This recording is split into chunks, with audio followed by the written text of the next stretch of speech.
Bueno, es momento de realizar nuestro experimento. Vamos a realizar un experimento que nos permita comprender las leyes de Newton, pero que también podamos realizar una introducción en los principios de la hidrostática que estaremos desarrollando en la próxima clase. Así que necesitamos una botella de 600 mililitros aproximadamente, 600 mililitros también de agua. Necesitamos un gotero.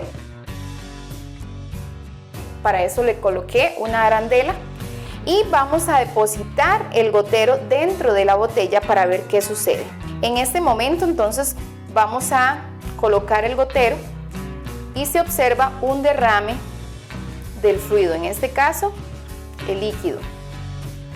Ese derrame del fluido es necesario también para comprender que el volumen, ahora vamos a ver cómo está relacionado con una de las fuerzas que vamos a comentar. Este volumen derramado corresponde al volumen del objeto que acabamos de depositar en la botella. Ahora quiero que observen qué pasa en este caso.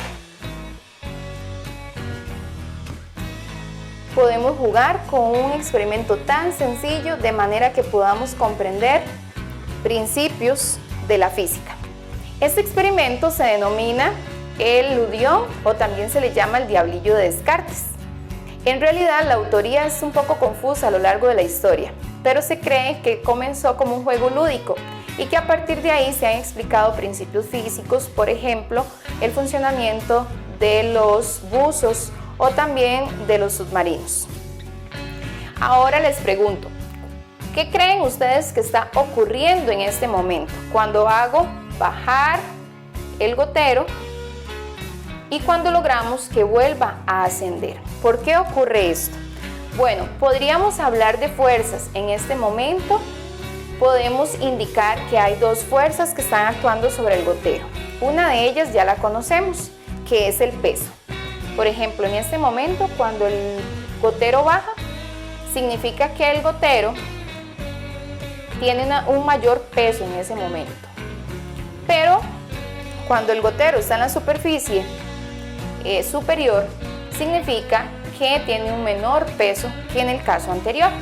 ¿Cómo se da esto? Bueno, vamos a hablar de la fuerza de empuje y del peso para poder comprender. Dice el principio de Arquímedes, que se estableció en el siglo III a.C., que todo cuerpo sumergido parcial o totalmente en un fluido experimenta una fuerza de empuje vertical y ascendente de igual magnitud al peso del volumen desalojado por ese objeto. Entonces, tiene que quedarnos claro cuáles son las fuerzas que están actuando sobre el gotero. Bueno, ya hablamos del peso, pero también en este momento introducimos el concepto de fuerza de empuje según el principio de Arquímedes. Por lo tanto, podemos comprender entonces que en este caso, cuando el gotero está en la parte superior, hay una fuerza de empuje mayor al peso del gotero. Pero si logramos que el gotero pueda descender, hacemos que el peso del gotero sea mayor que la fuerza de empuje. Y si tratamos de mantenerlo como en el centro de la botella, logramos que la fuerza de empuje y el peso sean iguales. También debemos comprender el principio de Pascal.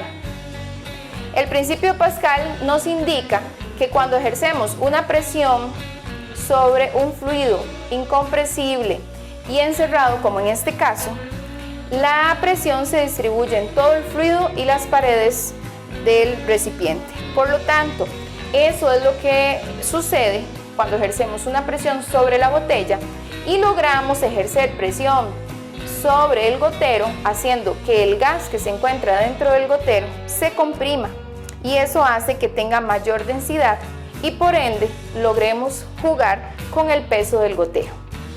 Bueno, espero que lo puedan reproducir en sus hogares. Es un experimento muy sencillo que pueden utilizar para jugar y también para comprender principios de la física.